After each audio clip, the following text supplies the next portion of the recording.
All right, welcome back. We are going to be talking about city building and the management part of our game. All right, there are two components to city building. We got resource management and kingdom management. So resource management includes things like managing your population and your food and your materials, so your wood and your stone, so that you can build more buildings. And your kingdom management is managing things like your soldiers and your defenses for your cities. And you also want to be managing your religion and your diplomacy with other kingdoms. In our game, there's essentially 5 resources: wood, stone, iron, food, and population, which are each accumulated through different means. In order to get wood, you need to build log huts, while for stone and iron, you need a mine. To increase your population, you need food to support the population. You can get that through the farm or pig pen. And once you have that food, you can either build dwellings or estates, which give a varying amount of people to increase your population. So on top of having buildings that produce certain materials and resources, we have a few researches and buildings you can create or research to boost the production of these resources. So we have the tavern, and when you build that, it boosts the production of your log hut and your mine, or log huts. You can have multiple. And then we have researches like crop cycles, which boost the production of your farm, depending on how many farms you have, and that allows your city to have more food, which is great. And we also have other production buildings that we'll talk about later. They're more specific, and they rely on other mechanics. So we have like the market, which relies a little bit on diplomacy, but that also can boost your materials. And then we have religion, which can boost your materials, as well as actually debuff them. But we'll talk about that later.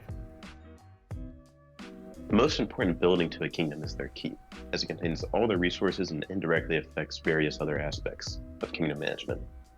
By upgrading the keep, you can improve your resource capacity and indirectly improve your population cap, as it allows you to build more dwellings and more states. All right, so one of the more important things that you have to keep track of for your city building is the defense of your city. And there are a few really good ways you can do that. We have walls and towers. So walls work just as walls do. They stop people from coming into your city. And we have gates that you can open and close, which allow for your soldiers to come in and out. And then we have towers. And the idea behind the towers is we wanted to have a way for you to have a high vantage point. So your fog of war will be a lot farther out. And then on top of that, you'll be able to put an archer or even a ballista on top of a tower to use as defense. All right, so the last component that we're going to be talking about for city building is religion. And how religion works is you have to build the citadel in order to change your religion. So by default, you have no religion, and there are no benefits or debuffs to that. But if you switch to any of the 3 religions that we have, you get certain benefits. So we have one religion where you get huge combat benefits, but you have a debuff in production.